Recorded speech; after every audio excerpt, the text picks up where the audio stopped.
Hello, and welcome to Saturday Morning Comic Talk, where we talk about a variety of subjects with some great indie creators.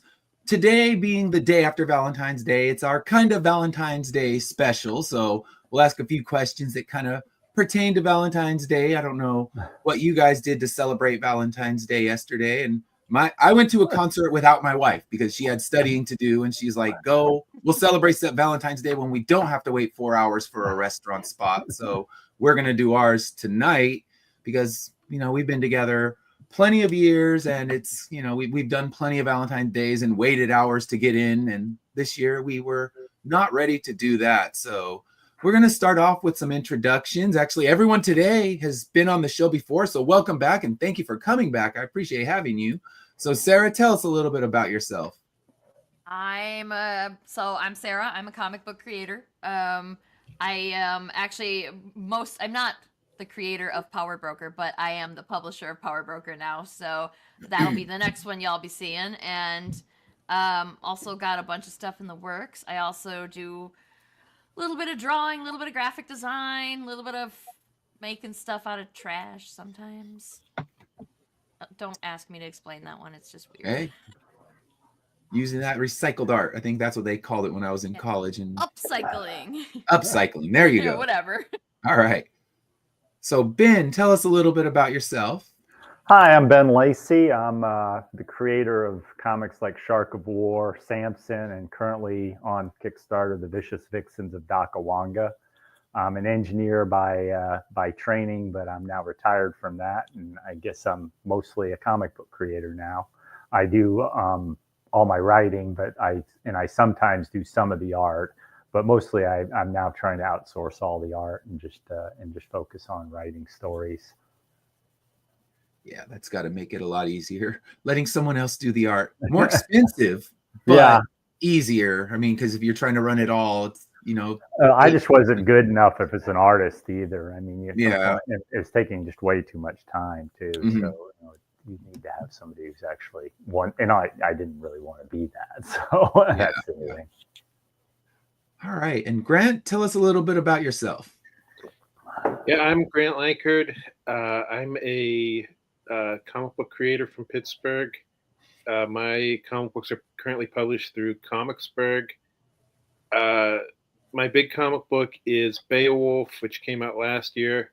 The sequel is currently on Kickstarter, and it's called Beowulf, Grendel's Curse. Issue number 1 is out now, where he goes up against Grendel's mother. I put the link in the chat. I also do a comic book called League of Cryptids, and I do a horror anthology called Memoirs of the Morbid. Nice. And you do a cryptid one as well, right, Ben? A cryptid? Or no, you do a Cthulhu one. I did a Cthulhu one. Yeah, it was kind of a one-off spin-off of Shark of War, where one of his creators decides to experiment on people, and she gives one the powers of a Cthulhu, and it tries to hunt her down. Okay. Kind of a Lovecraft, inspired cross between Lovecraft and the old EC horror comics. Cool. I saw there's EC comics back on the shelves. I love seeing that. So I haven't read them yet. I've grabbed them. I just haven't read them because a couple weeks ago, I did a horror con, and they had a comic room at the horror con that was just selling kind of modern, current horror titles. And I saw that there's actual EC imprint on the cover of things. It's not Tales from the Crypt. It's just, the same thing, but like little short one-off, 6-8 story anthologies. And it's exciting to see that back, because that's kind of what I grew up reading, was the beginning EC stuff. That was one of the first comics I got hooked on. Is it reprint or new stuff? It's new stuff, actually. I forget what it's called, but it's actual new material, new art, everything, but the same basic format of little short stories. So you get 4 stories in one book, and there's no continuity you need to worry about. It's just, nice, quick stories. I've read a couple, and they're very, very hit or miss, which that's kind of the definition of anthologies, though. Yeah, absolutely. Even EC back in the day, when they were at their peak, there were still some duds in the mix where you would read it and amazing story followed by a really weak one. So, I mean, I think you run that risk because 8 pages to tell a full and complete story is tricky, but I love that people are still doing it. And, you know, Cool. lots of anthology stuff out there in the indie world, but seeing it back on the comic shelf is nice. Yeah, so I should have a black and white horror anthology on Kickstarter in September. Okay. And that's called Memoirs of the Morbid. So if you're Nice. interested in that sort of thing, I think you're already on my mailing list, so you should. I am. So I'll definitely grab that. I usually grab all your stuff, or if I happen to miss one, then I catch up on the next one. That's the beauty of Kickstarters. You can always grab the stuff later on. Yeah, well, thank you. All right. So we're going to talk about first, who is the best couple in comic books? So this is our first few questions, kind of go with our Valentine's theme, and then we move into something different. And then, of course, talk about the campaigns that we have live, because I actually have one live now as well. And Sarah, do you have anything live right now? I don't. Okay. I don't. I do have pre-orders, so. Okay, There's so we that. can throw the link to that in there when we get there. So we're talking the best couple in comics. So Sarah, who do you think is comics' top couple? If you don't think that it's Morticia and Gomez Adams, then you are wrong. Hmm. But now I've taken that, so everybody else has to come up with something else. But they are easily my favorite, and they're like they get each other, and they're even years and years and years together, and they still treat each other like it's their first date, and they're madly in love. Like, they're just the best. Like, everybody should aspire to have a relationship like Gomez and Morticia. Yeah, and I didn't even But think about technically- them being a couple in comics, but they've done Yeah, They comics. are. Like, they Never really thought originally, about that either. I had to double check because I'm like, obviously the best pop culture couple is them too. But Yeah. but I was like, but I'm pretty sure they started off as comic strips. So I had Yeah. to double check before I said it, because then I wanted to make sure I stuck with the spirit of your question. But no, they are a comics And couple. even let's just say that they published them as comics later. It's still okay as long as it's been in a comic book. It's all that would matter. But yeah, that's interesting, because I wouldn't think about that, because I think so much of the TV and the movie now. But yeah, Yes. as a yes. comic couple, also a good pick. So you stole that one, but the good thing is I would have never thought of it, because Yeah, I didn't bother I either. think automatically of the television. But yeah, they're a top Well, comic couple at that. I think it's because the '90s Addams Family movies, like, aren't they the with Raulia, how do you say his last name, and Angelica Houston. Yes, Angelica Houston. Thank you. They are who you think of when you think of Gomez and Morticia anymore, right? Yeah. Like, Yeah, that's who I think of. Mhm. I didn't the Wednesday show. I was ready to accept a new Gomez and Morticia, but I didn't. First of all, I don't think they were featured enough for us to really fall in love with them. No, But Catherine Zeta-Jones and can't remember the guy. the guy. I can I remember don't his remember face, his but name. I don't remember his name. But like, Yeah. it's not that I thought that they were bad. He's been in a it's that- million movies, but I can't think of his name. Yeah, yeah, same. exactly. He was in the Cowboy Way. I remember that. That Mhm. was so weird. Anyway, so they didn't get enough screen time for me to really love No, they them. didn't give them much. they- They were more just yeah. side characters Yeah, in the and I whole don't thing. think they Ra- ever Raul actually. Julia, is that who you're thinking of? Yeah, I think he's the 90s one. guy. Okay. The newest one. I know, Oh. like you said, like You mean the Greg one from Robinson, Wednesday, you mean? Yeah, Yeah. from Oh, Wednesday. okay. Hmm. I know who you mean, but- like those individual Luis actors. Guzman is his Yeah. Yes, There you thank go. you. Yeah, I was just And about he to has a look it up. very- So Grant The beat me reason to that it. I remember him from the Cowboy Way is because he has a very unfortunate scene in the Mm. Cowboy Way. He's a bad guy in that show, in that movie. So, and yeah, just watch it yourself later. He has Don't- unfortunate scenes in a lot of movies. Yeah. That's fair. That's fair. But yeah, like I think that I could like them. I don't know if they even had a lot of scenes like directly together where we got to see them interact and see if they had on-screen chemistry in Wednesday, because it was most Yeah, they- obviously it was about Wednesday and her troubled relationship with her mother, because there was a little bit of trouble there. Yeah. So yeah, like I'm not saying that they aren't a good Gomez and Morticia, but we need to see more from them to be able to make that kind of a decision, right? Yeah. Because I right now remember- Ryan, good morning. it's still Raul Julia and Angelica Houston for me. Yep, remember they're the that- kind of the top. Unless you grew up with the black and white version, that Right, might of be course. yours. Oh yeah, I like that one. Yeah, there. I think I remember when they cast those two, it was controversial because everybody wanted like a big hunk to play Mhm. the main character, but yeah, I don't know. I don't know He's why. accurate to the comics though. Luis Guzman is more accurate, like physically more accurate to the comics because he was basically in the comics. He was like a ball, wasn't he? Like he was like a circle. He did not Yeah. look I think anything you're like right. Raul Julia. So He had a squat form. yeah, he was. Yeah, and it the- very much contrasted with Morticia's tall, life. Yeah, graceful, they were thin. opposites, and Yes.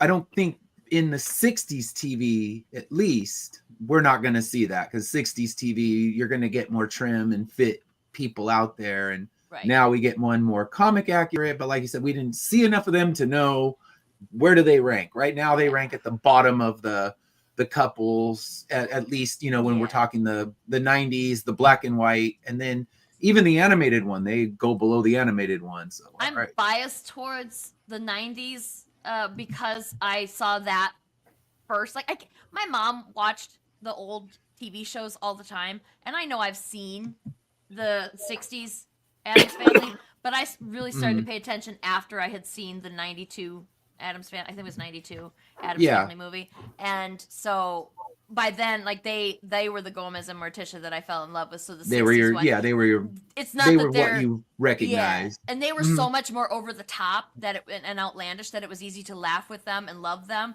Whereas the 60s show is, I don't know, they're a little more reserved, I guess. Yeah, well, that's, you know, the 60s censorship TV. Yes, It's going to be a lot trickier. 90s got away with more, even though it was a PG. Was it PG or PG-13? I think. Ooh. It might have been a 13, so they could even get away with a little bit more. People die in it, I believe. So it's been a while since I've watched I those. guess it's unclear. They technically don't show anybody dying, but they definitely bury the two bad guys at the end. Yeah. So, yeah, I'm looking it up now. I'm trying to find it. Okay, so Ben, what's your PG-13. top comic couple? I thought about being outrageous and saying something like Hank Pym and Janet Van Dyne just to really shock everybody. But I think I'd go with Reed and Sue. Not only they have complementary personalities, and they also have, you know, their relationship together makes sense. They're in the same business. They're kind of they wound up together in the same way. Getting their powers, so the relationship makes sense from that point of view. I thought a little about Lois and Clark, but you know, I think that if we were in modern times and we didn't have the historical background of Superman, you know, from the 40s and stuff, he probably wouldn't be a reporter, and he probably wouldn't be with another reporter. He'd be with he'd be with Wonder Woman, or one of the other superheroes, Big Hawk Barda Girl or or something. Maxima or something like that. Yeah, So I kind of leaned away from that, but I think Reed and Sue is the obvious one. For me, and you know, they have kids together. You know, the kids have now grown up some. You know, it's been a durable relationship that's lasted, with them being married for 50 years now. I guess, in comics, of course, the kids grow up, they grow down. I mean, their age is variable. They'll probably never get to be adults, but maybe they'll eventually get to be adults, but they'll probably never be adults. It'll be being in their teens is probably where they're going to be stuck at for a while. Yeah, that seems to be where they'll freeze them, and then they can get out there and still fight crime and get rid of the toddler phase. But Ryan, yours, Lois and Clark, you can't really argue with that. Venom and Tom Hardy, why not? We'll allow it. It's a comic. So I'm not here to tell you your pick is right or wrong. You can pick whatever you want. It's comics. So Venom, Tom Hardy, Lois and Clark.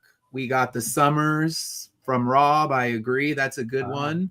And then Gambit and Rogue. It's an interesting one because she sucks his powers if she kisses him, and it's never a great kiss, but he's still always willing to risk it. So, all right, some good ones out there. And Grant, what's your pick for this one? So I don't know if any of you guys like the Justice League animated series from the early 2000s. Oh, yeah. Mm-hmm. I think I know Love where it. you're going. So it's not necessarily a relationship, it's more of a flirtation. But I thought that Batman and Wonder Woman from that animated Oh, series. you're not going where I thought you were going. Huh? Well, there's actually a couple good ones on that TV show. There's Green Lantern and Hawkgirl. That's where I thought you were going. Yeah. Mm. But yeah, for me, I like the Batman and Wonder Woman flirtation because it's cute how Batman won't admit that he likes Wonder Woman. Yeah. He's too cool for that. And I like how no nonsense Wonder Woman is. Like, she's just like, I thought that they were gonna just kind of tease out the relationship a lot longer than they did, and then Wonder Woman just comes right out and says, like, "Why won't you date me?" Uh-oh. Yeah. And it was just a really big surprise, and I feel like it's in line with Wonder Woman's personality. Yeah. Yeah, that makes sense. And yeah, I picked a lot of the same ones that have already been said, but knowing that I always go last, I picked Jesse and Tulip from Preacher because that was a comic series I was obsessed with, all the Vertigo stuff when I was in high school. And Jesse and Tulip are a messy couple. They shouldn't work on so many levels, and sometimes they don't work, but in the end, they're there for each other, and they're ready to be there till the end of the world. And even when he gets separated from her and loses his memory, he always ends up getting back to Tulip. So I'll go with Jesse and Tulip from Preacher for mine. Because the best picks are already gone. So that's a different one. I don't know if I've read I've seen some of the TV series, I think, but I don't know if I've actually read the comics. Yeah, I read it in its first run. I had like the actual subscription that came to my house when you could still go to the back of a DC or Marvel comic and get a subscription. And I was subscribing to that. I was subscribing to Hellblazer, to Sandman. So I had all the different Vertigo ones, Animal Man, all of those coming, Y the Last Man. So I just got them straight to my house because there were points in time when it got harder to find a good local comic shop because you'd get one and it would go out of business. So comic shops, they couldn't sustain. At that time, I'd say the baseball cards and sports cards were still stronger. So you could find 5 card shops to 1 comic shop. Now it's kind of flipped where good luck finding a baseball card shop anywhere in the world. But during the 90s, baseball cards still seemed to be stronger. So yeah, it was harder to find a local comic shop, especially when I was in college. There was nothing near my college. So I had to get all the subscriptions. So I had those, but oh my gosh, you look at it from a collector standpoint, they came so wrecked. They just treated them like an Entertainment Weekly or something and squished them in your mailbox. All right, so Blondie and Dagwood. I thought briefly about that one, actually. Yeah, that's when she mentioned the Addams Family, I said, "Oh, okay, we're expanding." So we can go comic, but comic strip. It's allowed. Yeah, he didn't specifically say no comic strips, which is I just said comics. So I get off on a technicality here because they are my absolute favorite couple. Oh no, pop culture at all. So it wins. I mean, Blondie and Dagwood is certainly an interesting. Yeah, couple that's an interesting one. Yeah, like it's a product of its time. The whole strip is, but at the same time, it's really cute, and I don't think like he's ever directly sexist to his wife at all. I don't think Dagwood's ever like super directly sexist to Blondie. It's just like, again, product of the time. It's that casual stuff that you look at when it was published, and it explains a lot. Yeah, and it's not bad, but it is dated, very dated. Yeah, a lot of those early comic strips. So is the Addams Family. I mean, yeah, I mean they're dated. Everyone is going to be a product of its times. Even if when going to mine with Jesse and Tulip, it's very 90s. It's like 90s have a certain feel and vibe to them, and that couple has that in there. And yeah, you can't help but be a product of your time. I mean, you can think you're timeless, but yeah, it's Yeah. no matter where you go, it's gonna feel dated in some way, especially when you throw it. Like, let's say I give it to one of my kids who are in high school and in college, they're gonna see it way different than we see it. Yep. Yeah, I mean that's kind of what I like. I mean, I mentioned Wonder Woman, and I Mhm. would say like a runner-up for me would be Wonder Woman and Steve Trevor. And Hmm. the thing that Wonder Woman's in my top 3 favorite comic book characters of all time. And the Mhm. reason why I find her interesting is because she grew up on an island without gender. So so she doesn't have all of the bullshit that's kind of like Yeah, no gender roles built in Yeah, and all that you stuff. know, you can't Like be everyone's a sexist warrior. if you don't have that gender line there. Yeah. So yeah, that makes sense. Yeah. Mm-hmm. All right. So for our next topic, we're going to talk about what is the best date movie. What's a movie you love to take your boyfriend, your girlfriend, your husband, your wife out to go see that's going to be fun and romantic? So, Sarah, what's your best date movie? I might not be the right person to ask because last night for Valentine's Day, we watched John Wick. So, but okay, but to be fair, we've been together for like 10 years now, so we Mhm. don't we're over that. And I've never really been a romantic movie kind of person. So, Yeah. in keeping with the theme, if I was gonna go on a first date with somebody and I wanted to pick a thing, it would definitely be a rom-com because I do not like dramatic romances at all. Mhm. And but then also my pick might be surprising in that respect because it is The Big Sick, which is kind of dramatic. Okay. It's I don't think I've seen that. yeah, Kumail Nanjiani wrote it, and it's Mhm. actually a fictionalized version of how he met his now wife. I think I remember that one. Yeah, Okay. so I he's saw it on he's streaming though. yeah, I think it might still be on Amazon Prime actually. He is a aspiring comedian trying to do stand up and make it, and she's I think she's still in school in the movie. And they meet, they go on a couple of dates. She gets mad at him because his parents are trying to set him up with somebody from their culture and on a like an arranged marriage, but he really likes this girl. Emily is her name, Mhm. and I don't remember if her name is Emily in the movie, to be honest, but her real name is Emily.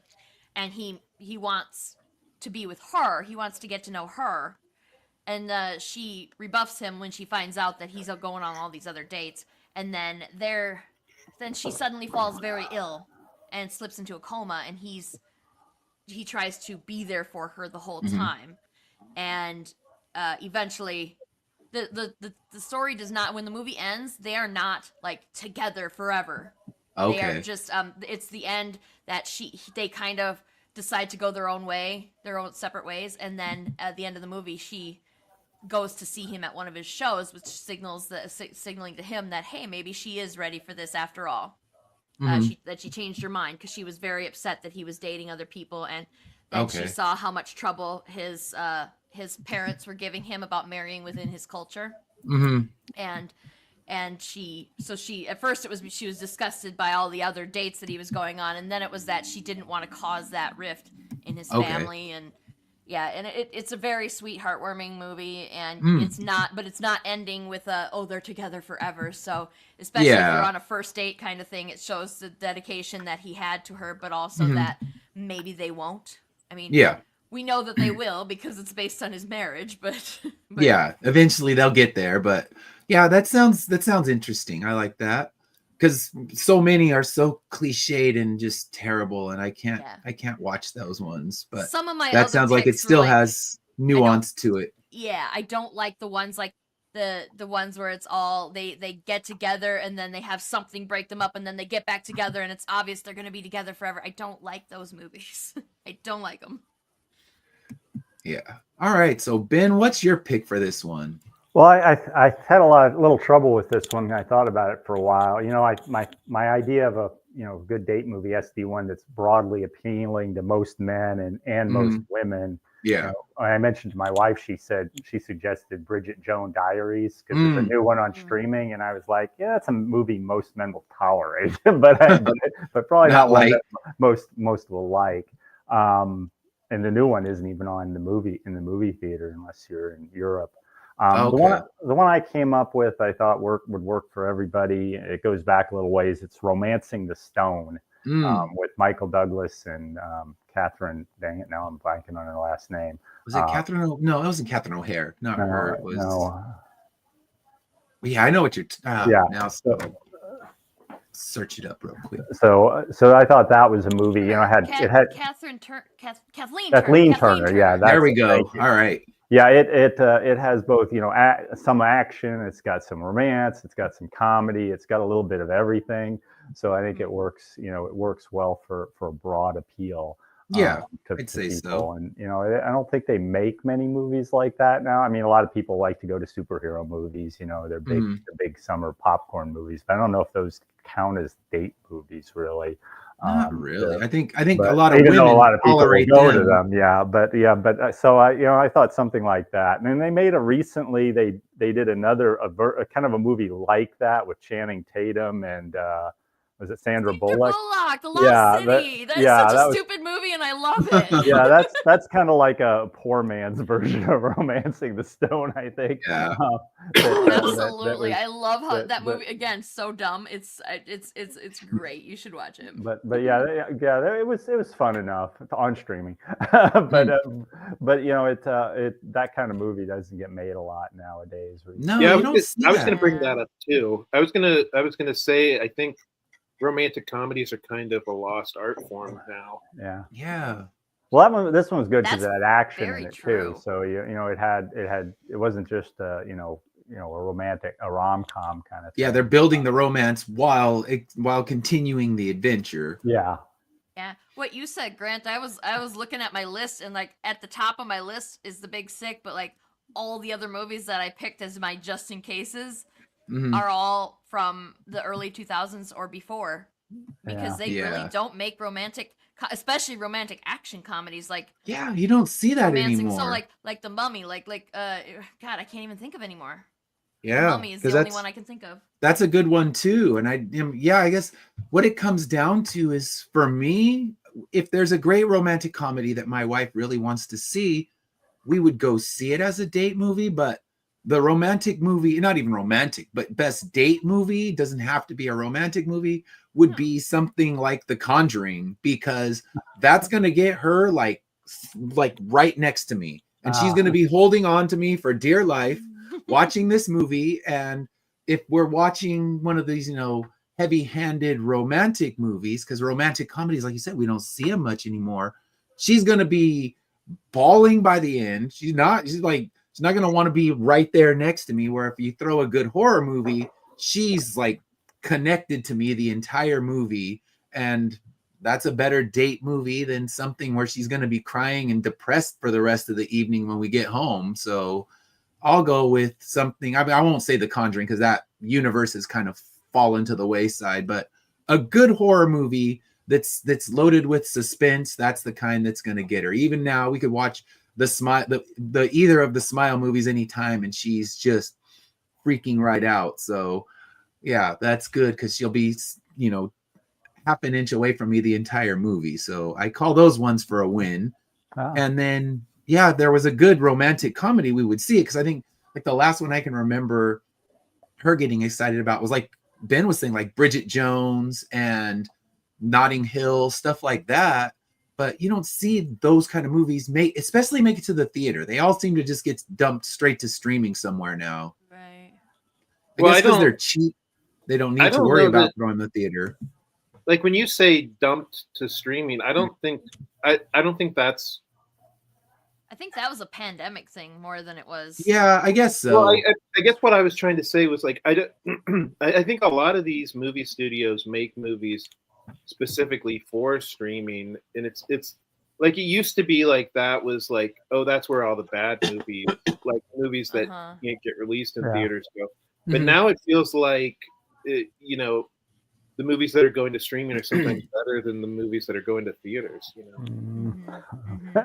I think it goes both ways. There's some that you can see they go to streaming because the effects aren't as good and things like that. With an action movie, with romance movies, I mean, you look at, what was that friggin' sexy snowman movie that came out this Christmas. Oh It my might even- god, Hot Frosty. Oh my Hot god. Frosty, and that What thing a made pile of garbage. that thing got so much buzz, and it would have never played in a theater. Like you would No. never have seen Hot Frosty in the theater, but because it was a streamer and everyone could just watch it at home, it became a phenomenon. And I didn't watch it, so I can't say. My daughter watched it. She said, "Oh, me and my friend, they were having a sleepover, and they both had to watch Hot Frosty." And yeah, even my 14-year-old was like, "That was ridiculous." But Yeah, that's it's very when I think of stupid. when I think of dump to streaming, I guess, Grant, that's kind of what I'm thinking about is movies like Hot Frosty that would have Yeah. never seen a theater no matter what, but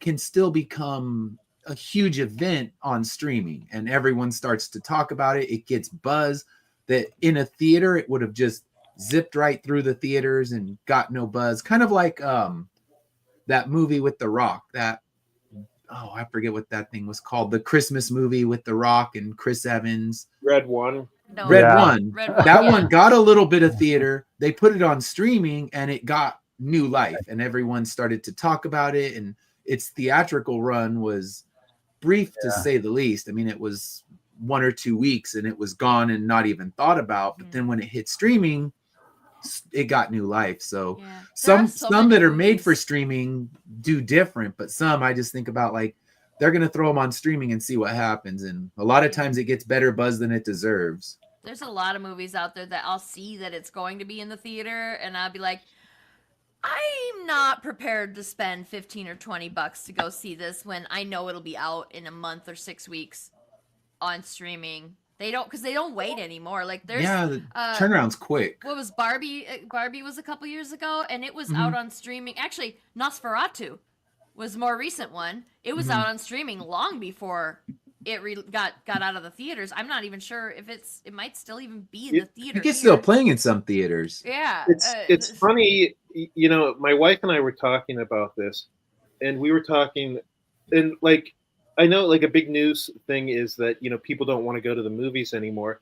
And my wife and I were actually talking, like if they were making good movies that we wanted to see, we would probably go to the movie theater more often. Mhm. Because like I genuinely love going to movie theaters, not just sitting at home and watching a movie on like TV.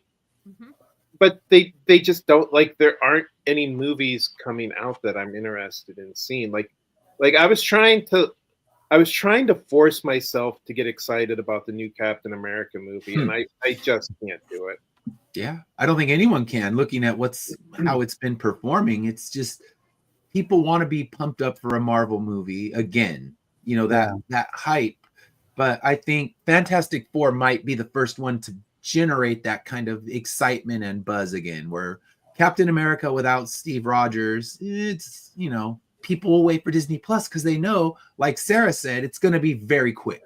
The turnaround is not like, oh, we're going to have to wait 6 months like we used to have to.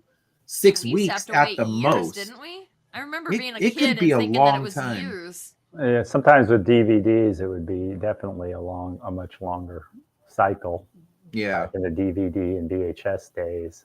Yeah, that's what I'm thinking of. Like, And now it's just Of course, quick. I was around when they didn't have any of that, and you basically had to wait till they re-released it or it went to playing free TV, and that could be a long time. Oh I yeah, read that it. could be 5-6 years easy. I remember that too, because when I was a kid, and Star Wars was of course my obsession, and there was no VHS of Star Wars when it first came out. So it was like you said, oh, they're re-releasing it. Let's get back to the theater and see it again, because they'd always re-release it a few times, and it never would really play on TV.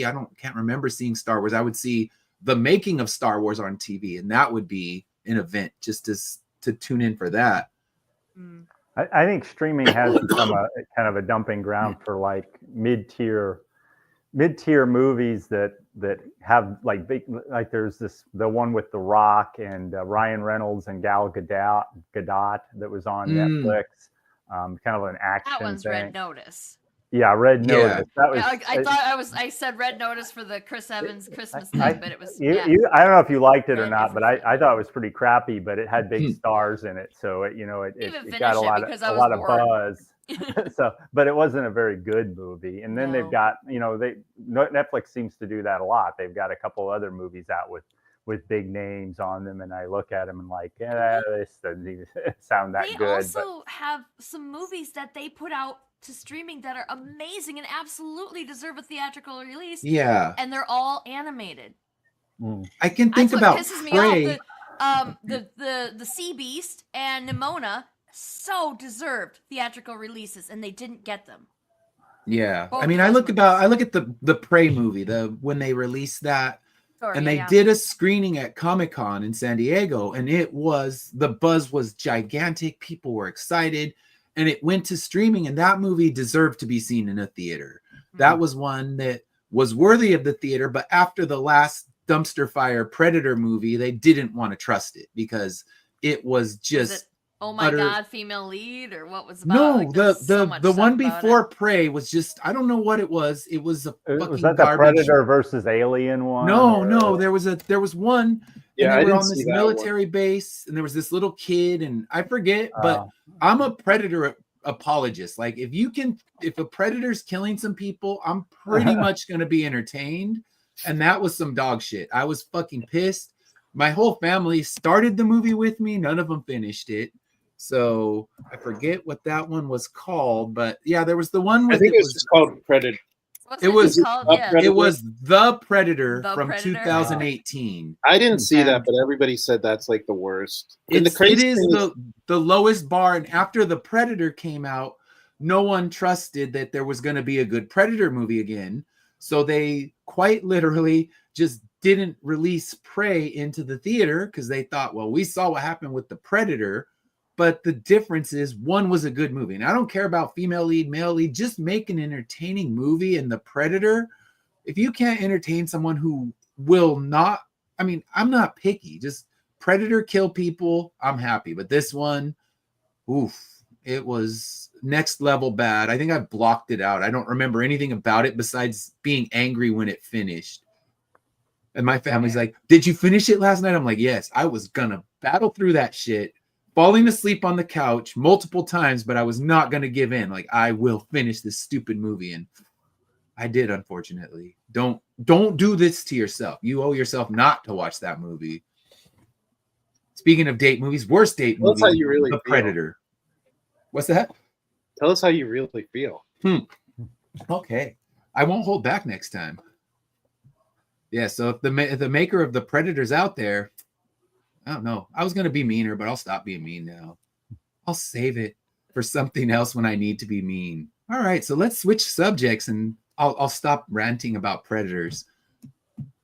So what is some music that inspires you when you create? So when you're creating, what's music that you either are playing it or it's in your head and it's inspiring your creation? So we're going to go backwards this time because Grant's always having to go last. So Grant, you get to be first now.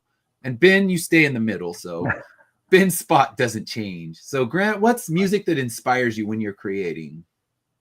Well, what I've been listening to lately is I discovered a couple playlists on Spotify that were inspired by the movies of David Lynch, which I'm a big David Lynch fan, and he's one of those directors who's really good at incorporating music into his movies. Oh yeah. Yeah, I love that music. It it's kind of jazz. A lot of his music is kind of jazzy, kind of haunting. It makes me feel like I'm like Humphrey Bogart,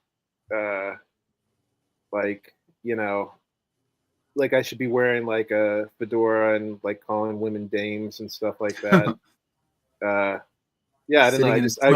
The smoky club somewhere. Right. Yeah, I love his stuff. I love the music through it. I like any of the soundtracks. Isn't it Angela Badalamenti is the main composer of his stuff? And yeah, it's so unique.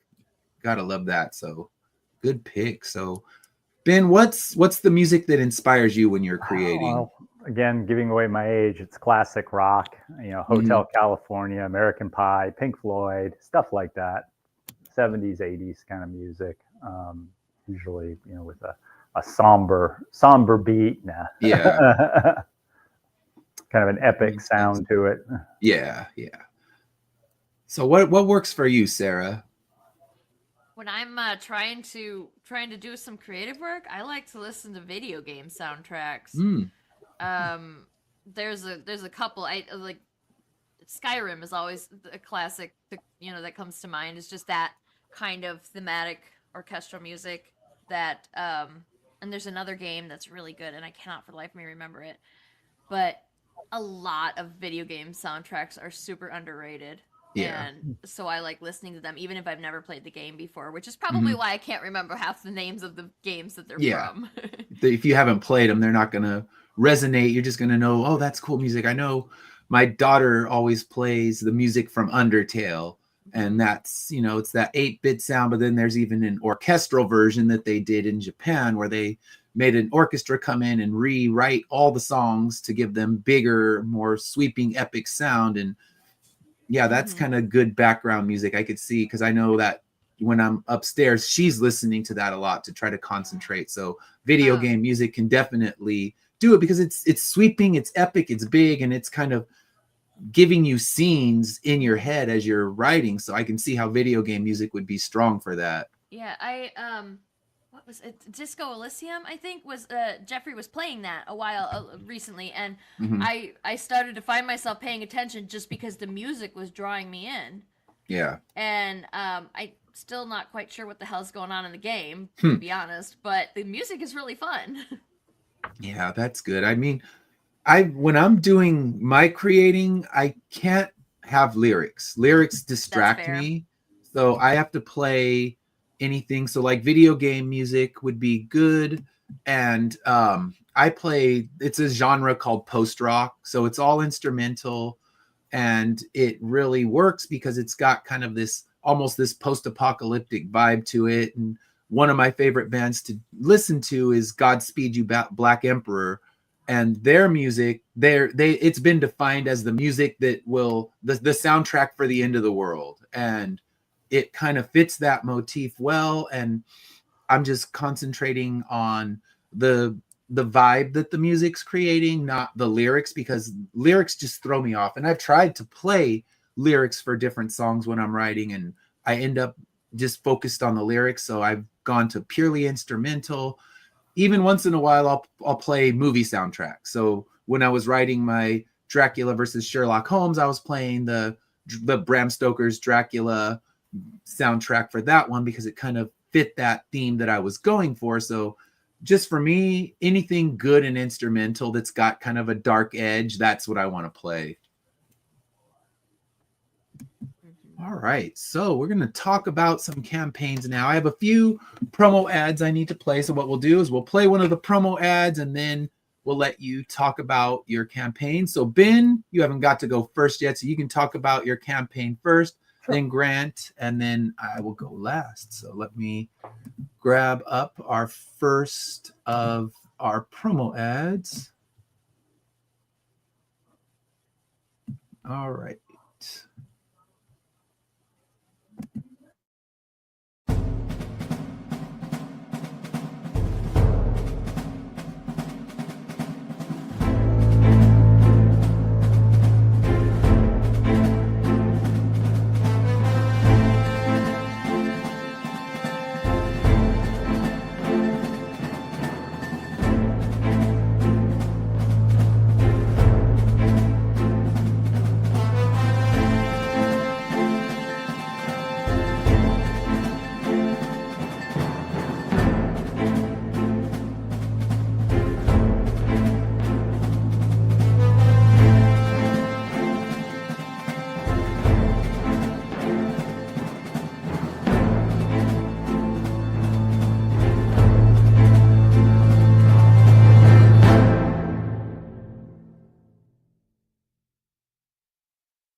Saying he listens to film scores as well. So I'm going to share Ben's campaign. Just 1 second. Vicious Vixens. Let me get that on our screen. All right. So tell us a little bit about Vicious Vixens. Yeah, sure. This is a kind of a spin-off of Shark of War, though you don't have to have read Shark of War, though I'm going to give everybody issue 1 of Shark of War as well, which kind of features their official first appearance. Essentially, it's in Shark of War, there's a montage where he's going after criminals, and one of them, the groups he takes down, is some human traffickers out on the ocean. They're trafficking women, and he doesn't save them so much as just kill their traffickers and leave them afloat at sea. So after the Shark of War 1, I started to think, well, what happened to these women? And then I kind of evolved the story from there, and we're up to 3 issues on it. Nice. Each of them have a unique skill. They've been brought together by the mob for a special reason, and we're about to find out in issue 3, though issues 1 and 2 are also available as part of this Kickstarter, what the reason they were brought together for. Very cool. And it looks like it's almost funded, so that's great. 98%.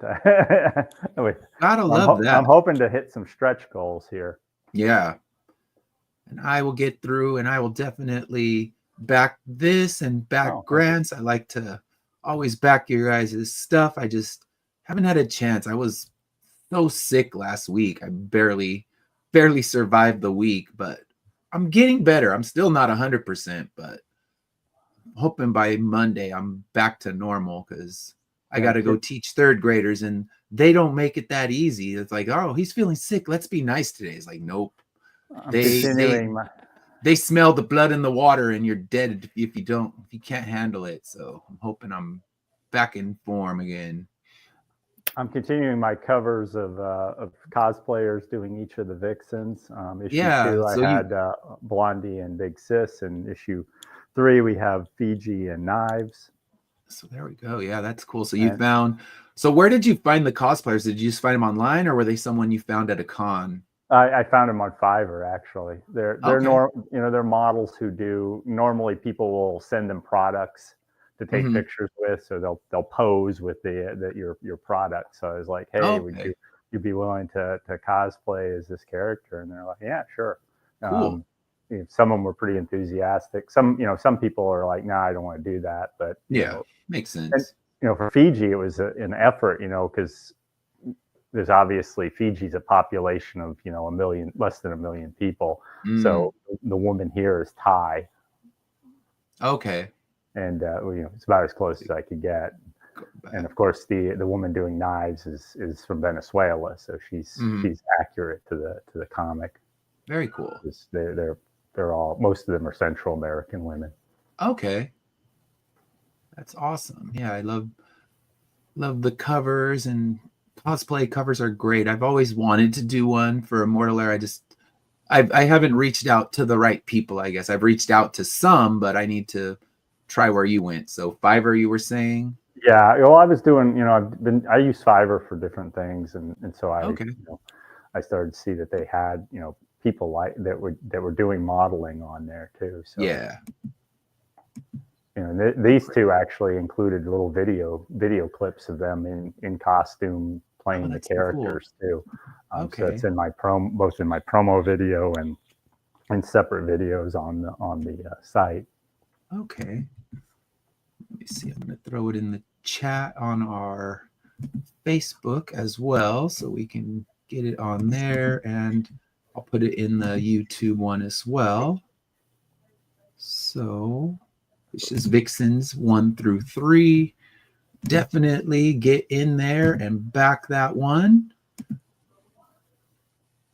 And then I'll play another promo ad, and then Grant's going to tell us all about the next chapter of Beowulf. So it's good stuff. If you haven't read it yet, the Beowulf series is good fun, well worth your read. So he'll tell us a little bit more about the newest one. So 1 second. Here's our...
All right, so I'm gonna start sharing grants. So just give me a moment here.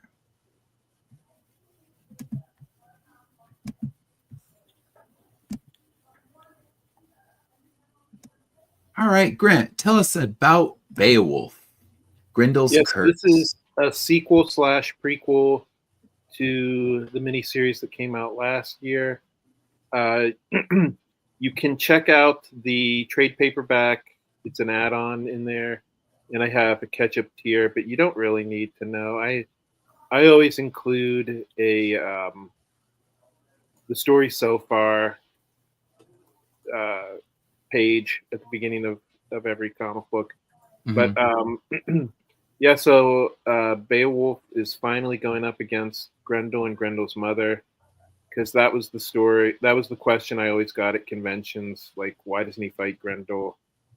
And in issue 1, he's going to go up against Grendel's mother, which you see right there. And if you read the original Beowulf, or not the original Beowulf, but the one that I wrote and worked on, it cuts between Middle Ages and current day, and this one does the same thing.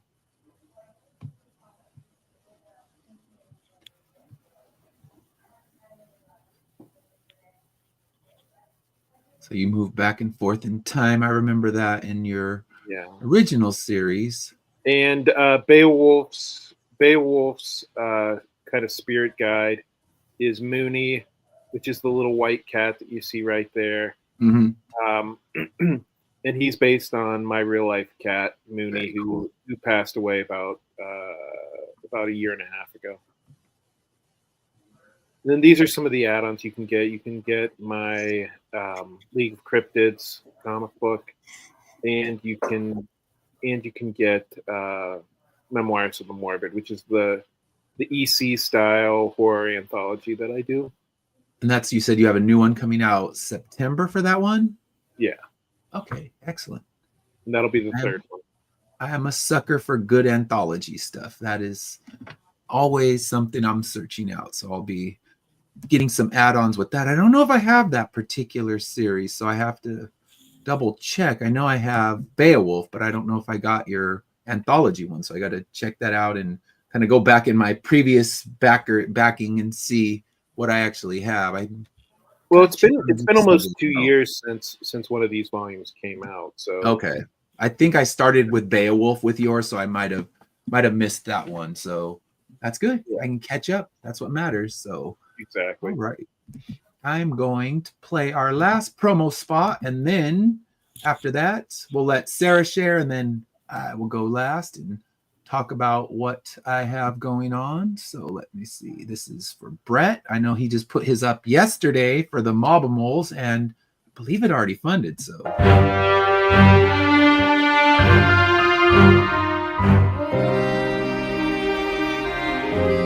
Welcome to Based on a True Story, Volume 6, Tales of the Underworld, where true crime collides with the furry, funny, and fierce world of the Dust Bunny Mafia. This brand new 32-page comic reimagines real mafia legends, Mad Dog Cole, John Gotti, and more, through the eyes of our animal mobsters. Think The Godfather meets Looney Tunes, packed with action, humor, and full-color storytelling.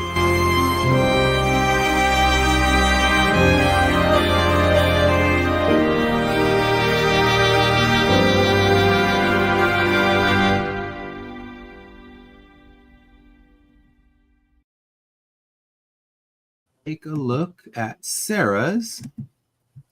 Get that one up. And yours was Power Broker.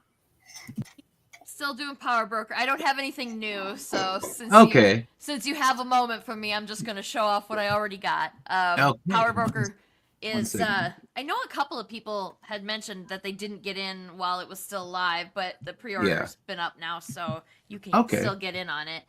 Very cool. It was just it's a story about where anybody can get Power Broker, can get power superpowers, and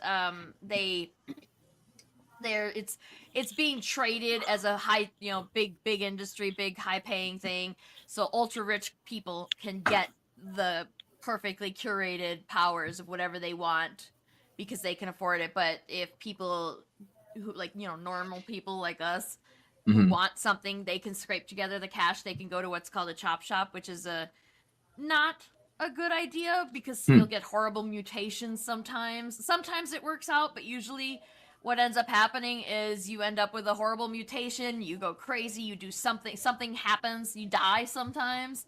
That's a great And concept. it really is. Todd Vecino created this, and John Kutzer did the art. So it's really beautiful. It's Yeah. the first issue. The only real criticism I've gotten for the first issue is that it's a little wordy, and I was like, that's fair. It is a little wordy in the beginning because there's a lot of exposition happening. Yeah, and It's I like kind of words the in curse my of the first comics. issue, right? I like it to everybody- take its time, and I want to have to read something. So That's fair, I yeah. never And complain this- about that. art is really like the art is really pretty. Yeah, I So love that even if you art. don't want to read all the stuff, just look at the pictures. It's pretty. Yeah.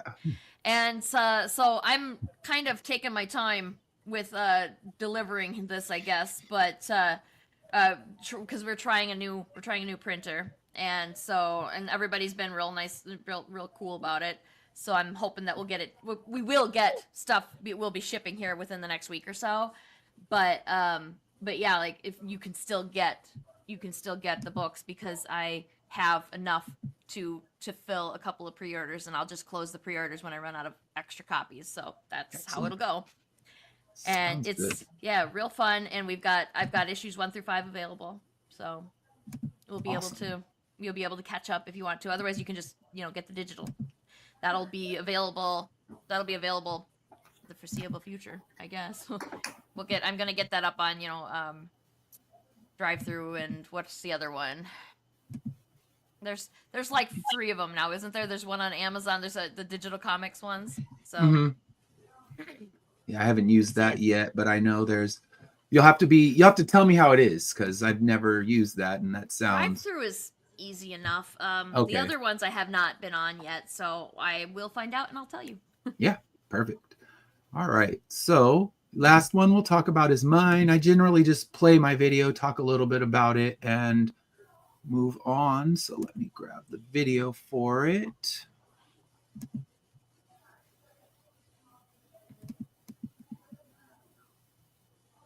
One second. Here we go.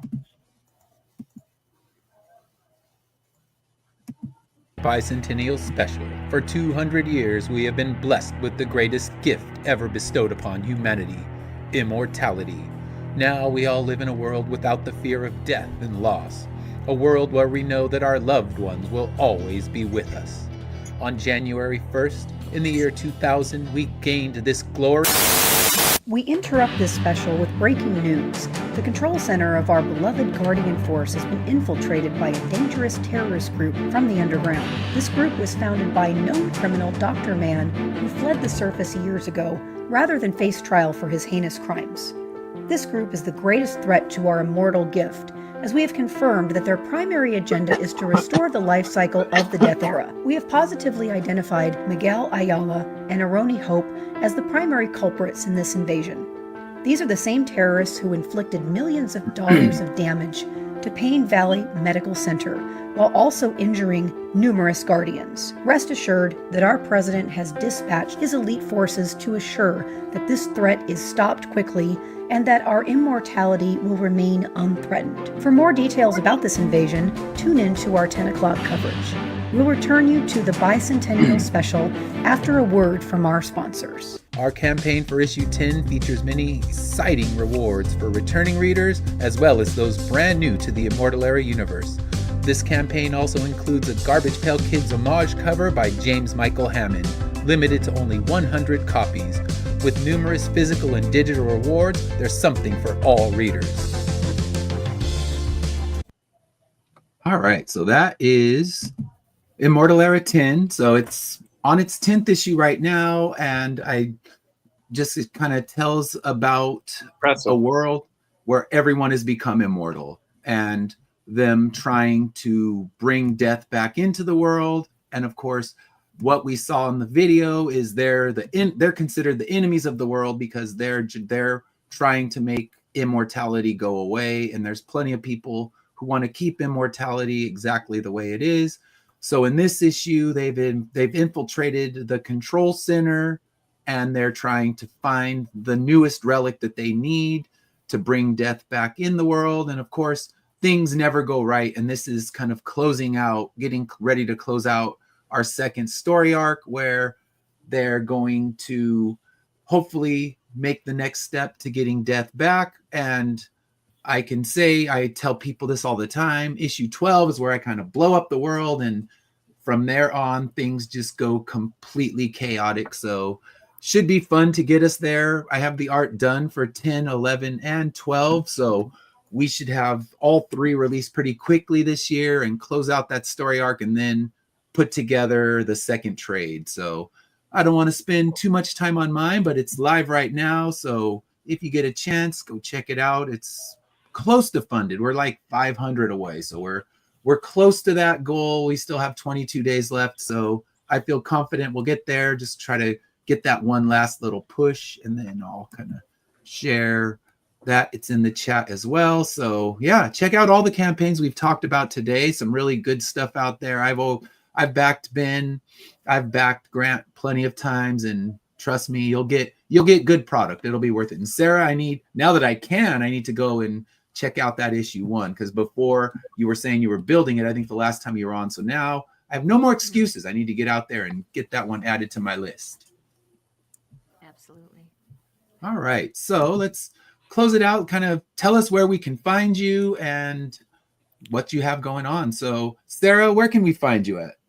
I am at Definite Article Creative on Facebook and Instagram, and I am at definitearticle.com on Blue Sky, and I'm at Definite Article on Twitter, but I don't really use Twitter, so Yeah, I'm technically there, but just find me on Facebook or Instagram or Blue Sky. I will answer you on those.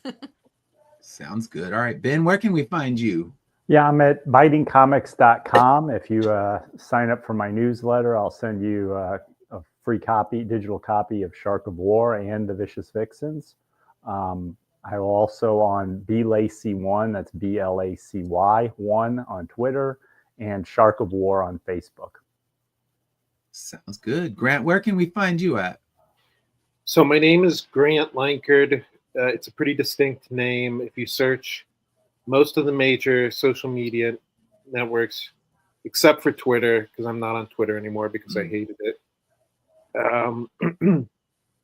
But yeah, if you, the big place to find me is comicsburg.com, and you can sign up for my newsletter there. If you, I'll give you a free comic book if you sign up for my newsletter.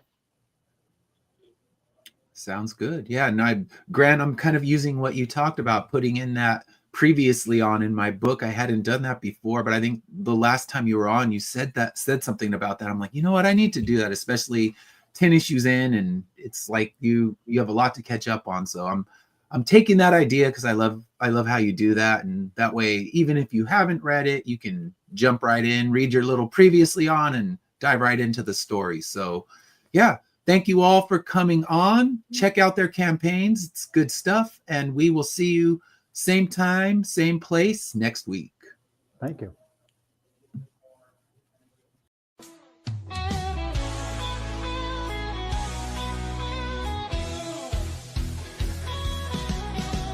Click on the tube and feel the vibe. Every show you crave right here live. Heroes and villains clash in the night. Madness Comic Network sets it right.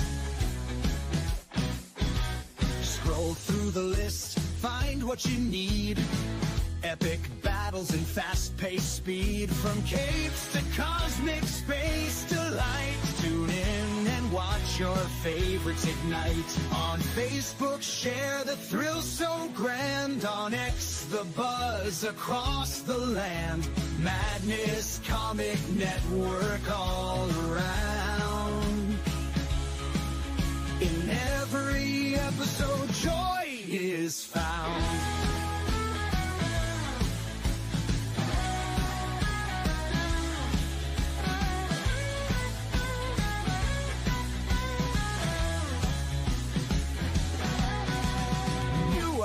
uploads, they never end. Superheroes and their friends, catch every twist and every turn. Madness Comic, you will yearn. Stay up to date with every twist. Madness Comic, don't miss a gist. From laughter to tears, every mood. Madness Comic sets the groove. Click that button and subscribe. Catch the wave and ride the tide. Join the fun, join the craze. Madness Comic brightens days. Hey!